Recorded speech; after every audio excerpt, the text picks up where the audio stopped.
点字ブロックの内側に下がってお待ちください。1番線折り返し14時8分発取り行きの列車の到着となります。危ないですので、黄色い点字ブロックの内側に下がってお待ちください。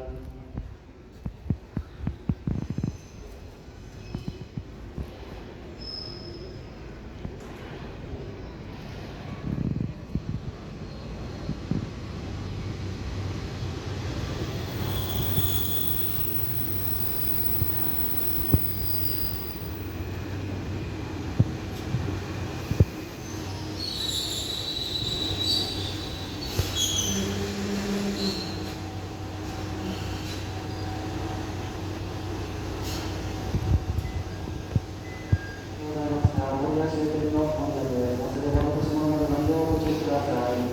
トラックレスご利用のお客様をお願いとなります。守谷より先、北海道下妻下里方面ご利用いただくお客様、ホームにあります4番線へお進みください。ホーム